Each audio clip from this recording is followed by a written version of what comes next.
वंदे मातरम दोस्तों, जय हिंद। आप सभी का बहुत बहुत स्वागत है कंपटीशन गुरु यूट्यूब चैनल पर। दोस्तों मैं विवेक चौधरी। आज की इस वीडियो में दोस्तों हम लोग बात करने वाले हैं पाकिस्तान के बारे में। पाकिस्तान से एक खबर सामने निकल के आ रही है जिसमें बताया जा रहा है कि पाकिस्तान की एक परमाणु मिसाइल खुद अपने ही ऊपर गिर गई। क्या है ये पूरी खबर दोस्तों, इस वीडियो में हम पूरा एनालाइज करेंगे। अगर आपको वीडियो अच्छा लगे तो आप लोग ज्यादा से ज्यादा शेयर करना। दोस्तों ये रिपोर्ट बलूचिस्तान और खैबर पख्तूनख्वा में आत्मघाती 2 हमले हुए हैं उसके बाद निकल के आई है। अब से पहले पिछले वीक की बात करें तो हम 2 आत्मघाती हमले हुए हैं जिसमें 65 से भी अधिक लोग मारे गए थे। दोस्तों अब ये पाकिस्तान आरोपी किसको ठहराता है इन आत्मघाती हमलों के लिए? तो बता रहा है कि आईएसआईएस यानी कि इस्लामिक स्टेट पर आरोप लगाया है, साथ ही साथ टीटीपी पर भी आरोप लगाया है, यानी तहरीक ए तालिबान। इनके बारे में वीडियो ऑलरेडी मैं बना चुका हूं, अगर नहीं देखी होगी तो करंट अफेयर की एक प्लेलिस्ट मिल जाएगी, उसमें आप लोग देखना। पूरी खबर मैंने बताई है।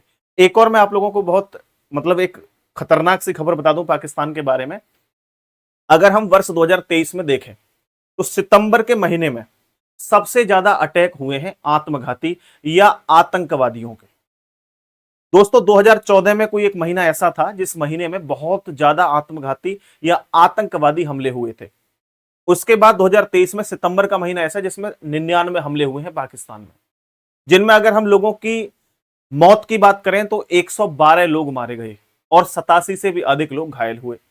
इनमें सबसे ज्यादा जो टारगेट बनाया गया है पाकिस्तान की सेना को और पाकिस्तान के सुरक्षा बलों को यहां पर टारगेट बनाया गया है। तो ये तो थी एक पूरी खबर जो कि आतंकवादियों को लेकर थी। लेकिन एक मिसाइल जो अपने ही ऊपर गिर गई, ये क्या पूरी खबर है दोस्तों, इस पर भी हम लोग बात कर लेते हैं। दोस्तों ये बात है शुक्रवार की। शुक्रवार के दोपहर के समय में अचानक से सभी लोग अपना काम कर रहे थे, कोई इशू नहीं था, तो अचानक से बहुत तेजी से आवाज आती है, जिस आवाज के बाद दोस्तों सभी लोग घबरा गए कि ये हुआ क्या। क्योंकि ये आवाज इतनी खतरनाक थी कि लगभग 25 किलोमीटर तक इसकी आवाज साफ सुनाई दी। और कई लोगों का कहना है, कई सोशल मीडिया के माध्यम से खबर आई कि 50 किलोमीटर तक ये आवाज गई थी। अब कोई भी आवाज, मान लीजिए यहां विस्फोट होता है जिसकी आवाज 50 किलोमीटर तक जाती है, दूर तक जाती है, तो सोच सकते हैं कितना खतरनाक ये हमला हो सकता है। दोस्तों ये जो हमला हुआ है ये पाकिस्तान के जो दक्षिणी प्रांत है पंजाब, वहां ये हमला हुआ है। डेरा गाजी खान एक जगह है, वहां पर मैं उसको एनालाइज करूंगा। पहले आप लोग यहां पर एक फोटो या तस्वीर के माध्यम से देख सकते हैं कि जो भी सुरक्षा बल हैं वो बहुत जल्दी वहां पहुंचे और स्थानीय लोगों की, जो स्थानीय लोग थे वहां पर, उन सबको वहां से हटा दिया गया और सभी पुलिसकर्मी और सुरक्षा विभाग वहां पर पहुंच चुके हैं। और बहुत सारी दमकल की गाड़ियां, जो जैसे आग बुझाने वाली गाड़ियां होती हैं या एम्बुलेंस होती है, वो बहुत बड़ी संख्या में वहां पर पहुंची। अब देखो मैं थोड़ा मैप के माध्यम से आपको दिखा देता हूं ये जगह कहां पर है। तो डेरा गाजी खान जो है ये जगह यहां पर पड़ती है, ये दक्षिणी पंजाब प्रांत है जो कि बिल्कुल सटा हुआ है भारत देश से। ठीक है, अब इसकी आवाज जो पहुंची है, बताया जा रहा है कि इसकी आवाज एक तो खैबर पख्तूनख्वा में पहुंची है और साथ ही साथ बलूचिस्तान तक इसकी आवाज पहुंची है। तो अपने आप में भाई साहब बहुत बड़ा विस्फोट है ये।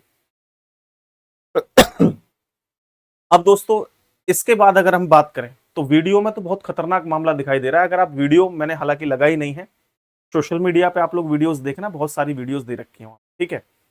अब यहां पर हम लोग बात करते हैं कि डेरा गाजी खान जो है वो जगह आखिर किस चीज के लिए प्रसिद्ध है। दोस्तों डेरा गाजी खान जो है ये यूरेनियम अन्वेषण सुविधा का घर माना जाता है, यानी देशी भाषा में कहें तो यहां देश का सबसे बड़ा परमाणु केंद्र है। दोस्तों सबसे बड़ा परमाणु केंद्र पाकिस्तान का कहीं है वो यही है, इसलिए ये जगह फेमस है। सोशल मीडिया पे अगर हम देखें तो ये खबर बताई जा रही है कि भैया ये जो है एक परमाणु विस्फोट हुआ है पाकिस्तान के अंदर। न केवल एक परमाणु विस्फोट हुआ है, एक मिसाइल है जिसका नाम है शाहीन मिसाइल। शाहीन मिसाइल का परीक्षण हो रहा था, परीक्षण के दौरान अचानक से उसमें विस्फोट हो गया और ये बहुत बड़ी घटना बन गई। अब इसमें जान मान की हानि कितनी हुई, कोई खबर किसी भी सोशल मीडिया, किसी न्यूज़पेपर में कहीं नहीं है, तो मैं अपने आप कैसे बताऊं। जैसे ही कोई खबर निकल के आएगी आपको तुरंत बताया जाएगा। अब देखो इसमें अगर हम लोग देखें कि सबसे पहली बात तो इसके आसपास के जितने भी इंटरनेट की सुविधाएं हैं वो सब बंद कर दी गई हैं। कोई भी आप कनेक्शन इंटरनेट के माध्यम से नहीं जोड़ सकते जिससे कि कोई खबर दूसरी जगह तक ना पहुंच सके। तबीयत थोड़ी सी खराब है भाई, ठीक है, मैनेज कर लेना प्लीज। तो यहाँ पे आसपास के इंटरनेट को बंद कर दिया है। साथ ही साथ अगर हम बात करें दोस्तों, यहाँ पर जो शासन प्रशासन है उसका कहना क्या है? क्या पाकिस्तान इस बात को मान गया कि भैया ये हमने ही मिसाइल को ठोक दिया था? नहीं, पाकिस्तान कभी मान ही नहीं सकता। हालांकि वहां के सोशल मीडिया वगैरह या चीजें कह रही हैं कि भैया ये चाइना की मिसाइल थी जो अपने ही ऊपर गिर गई, लेकिन पाकिस्तान का ऐसा मानना नहीं है। पाकिस्तान का कहना है कि भैया ये धमाका नहीं है, ये सोनिक बूम है, सोनिक बूम। अब बोला सोनिक बूम क्या होता है, तो मैं आप लोगों को सोनिक बूम के बारे में थोड़ा समझा देता हूं, जिससे कि आपको चीजें क्रिस्टल क्लियर हो जाएंगी। देखो, जब कोई चीज ध्वनि या आवाज की रफ्तार से भी ज्यादा तेज चलती है, यानी कि जो ध्वनि है ये आवाज है, इसकी रफ्तार बहुत तेज होती है। अगर कोई चीज इससे भी ज्यादा तेज चल रही है, वहां से एक आवाज निकलती है, ध्यान रखना। तो हवा से गुजरती है तो विस्फोट जैसी आवाज पैदा होती है। हमारे यहाँ बेंगलुरु में भी ऐसी आवाज देखने को मिली थी, लेकिन इतनी भयानक नहीं हो सकती जितना यहाँ पे दिखाया गया है, यहाँ पे बताया गया है। सोनिक बूम इसको कहा जाता है। सोनिक बूम से बड़ी मात्रा में ध्वनि और ऊर्जा पैदा होती है। चलो ये बात हमने मान ली। अब देखो सुपरसोनिक की रफ्तार कितनी होती है। जब किसी चीज की रफ्तार ध्वनि या आवाज की रफ्तार से ज्यादा होती है तो उसको सुपरसोनिक रफ्तार कहते हैं। निर्वात में ध्वनि की रफ्तार 332 मीटर प्रति सेकंड होती है। जब कोई चीज 332 मीटर प्रति सेकंड की रफ्तार से भी ज्यादा तेज रफ्तार से चलती है तो उसको ही सुपरसोनिक स्पीड कहा जाता है। अब ये सुपरसोनिक स्पीड कहां चलेगी? जो आसमान में फाइटर जेट जाते हैं या जहाज जाते हैं स्पीड से, वहां ये सुपर बूम या सुपरसोनिक बूम की आवाज निकालते हैं। दोस्तों यहां पर हम लोग बात करते हैं क्या होता है सोनिक बूम। तो विमान में हवा, देखो विमान हवा में चलते समय ध्वनि तरंगें पैदा करता है, ये सब लोग जानते हैं। जब विमान की रफ्तार से कम गति से चलता है, यानी कहने का मतलब है जब विमान ध्वनि की रफ्तार से कम गति से चलता है तब तो कोई इशू है ही नहीं, तब कोई खास फर्क पड़ता नहीं है। लेकिन जब विमान ध्वनि की गति से रफ्तार तेज कर दे, यानी कि जितनी तेज ध्वनि है उससे भी तेज रफ्तार कर दे, तो यह सुपरसोनिक या सोनिक बूम पैदा करता है। बड़ी मात्रा में ध्वनि ऊर्जा पैदा होती है, जिस वजह से विमान के आने से पहले कोई आवाज सुनाई नहीं देती है, लेकिन विमान के गुजरने के बाद तेज धमाके जैसी आवाज आती है। इस वजह से हमें विस्फोट या बादलों में गड़गड़ाहट जैसी आवाज सुनाई देती है।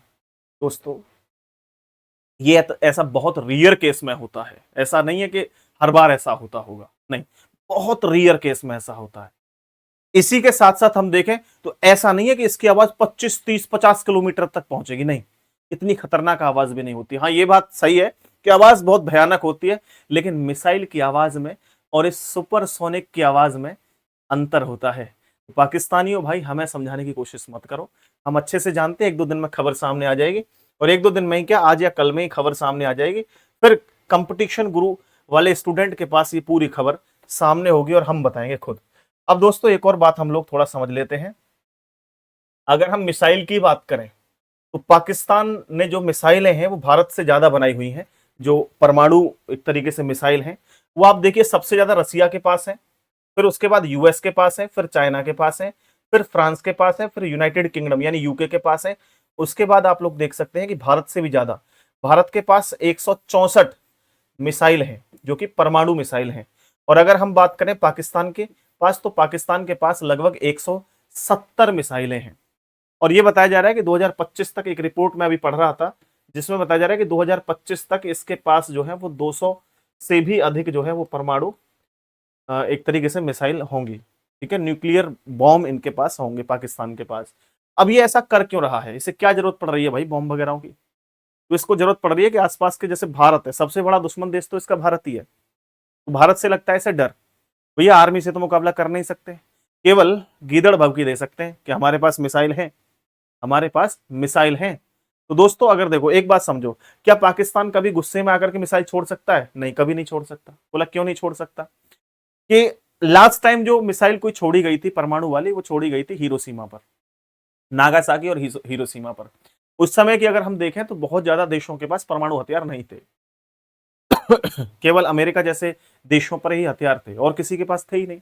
अब नहीं थे तो फिर किसी को कोई डरा नहीं सकता, भाई मैं कहूं मेरे पास ये हथियार है, तुम्हारे पास तो कुछ नहीं, मैं तो छोड़ूंगा, बताओ क्या कर लोगे मेरा। लेकिन आज हर किसी देश के पास ये हथियार है।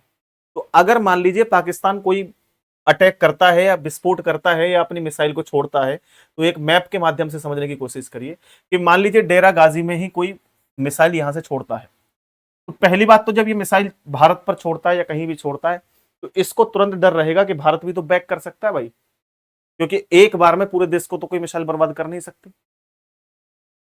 अब दोस्तों यहां पर यह भी ध्यान रखना कि इन दोनों देशों के आसपास अगर देखें तो इन्हें एक दूसरे को पता होता है कि हमारे हथियार कहां रखें, हमारे हथियार कहां रखें। भारत का कहना है कि पहले से हम कोई अटैक करेंगे नहीं, और अगर हमारे ऊपर कोई भी अटैक होता है तो हम पीछे हटेंगे नहीं। ठीक है, परमाणु बम को लेकर के, यानी किसी भी चीज को लेकर के देखें तो भारत पहले से कभी एग्रेसिव हुआ नहीं है, कभी अटैक नहीं करता पहले से। पहले केवल वो आराम से अपना काम से काम रखता है। अगर कोई भी उसके ऊपर करने की कोशिश करता है, कोई अटैक करने की कोशिश करता है, तो रिएक्ट तुरंत करता है भारत। ठीक है, और आज की डेट में तो बहुत तेजी से। तो ऐसा नहीं है कि पाकिस्तान कभी मिसाइल अटैक करेगा, कभी नहीं कर सकता, इतनी हिम्मत ही नहीं है। लेकिन ये और आसपास के देशों को डराने के लिए कि हमारे पास हथियार है, कोई हमसे छेड़े नहीं, इसलिए हथियार बनाने के काम कर रहा है, जो इसको आगे चल के बहुत भारी पड़ेंगे, क्योंकि इनकी आर्थिक व्यवस्था बहुत बेकार हो चुकी है। इनके पास खाने पीने के लिए भी कोई सिस्टम नहीं है अच्छा खासा, इनके पास नौकरी नहीं है, इनके पास रोजगार नहीं है, कुछ नहीं है इनके पास। फिर भी ये लोग जो है वो परमाणु हथियार बनाए चले जा रहे हैं और अलग अलग देशों से कर्जा ले रहे हैं बहुत भारी मात्रा में। दोस्तों इनके साथ क्या होगा भगवान जाने। ठीक है, खैर आज की वीडियो आपको कैसी लगी इसमें जरूर बताना। बहुत बहुत धन्यवाद, आज के लिए इतना ही। Thank you very much, thank you very much. जैसे ही कोई खबर निकल के आती है आप लोगों को जरूर बताया जाए। तबीयत थोड़ी सी डाउन है, तो वीडियो को ज्यादा से ज्यादा शेयर कर देना, जिससे कि मोटिवेशन बढ़े मेरे भाई, और हम लोग जो है लगातार वीडियोस आपके लिए लेकर के आते रहें। ये दोस्तों हमारा रीजनिंग का स्पेशल 18 बैच आपके लिए आया हुआ है। अगर आप लोग लेना चाहें तो इस बैच को एनरोल कर सकते हैं। 599 रुपए इस बैच की फीस है। ठीक, हालांकि हमने 699 रुपए रखी है 1 साल के लिए, लेकिन अगर आप इसे अभी बाय करते हैं तो ये 599 रुपए में आपको बैच मिल जाएगा। इसके लिए आपको एक कोड लगाना होगा। ठीक है, कोड लगाना होगा दोस्तों आपको SPL 100।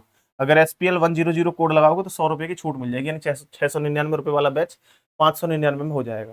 कंप्लीट रीजनिंग का बैच है। आप किसी भी एग्जाम की तैयारी कर रहे हैं, नया बैच है, अक्टूबर महीने में ही आया है दोस्तों। अभी 3-4 क्लास केवल हुई हैं, आपको रिकॉर्डेड फॉर्म में ये सब मिल जाएंगी। और अगर आप मेरे साथ दोस्तों इंस्टाग्राम पे जुड़ना चाहते हैं तो ये मेरी इंस्टाग्राम आईडी की लिंक है, आप जरूर मुझे फॉलो करें। आपका जो है बहुत आभार रहेगा। ठीक है, चलिए बहुत बहुत धन्यवाद। जय हिंद, वंदे मातरम।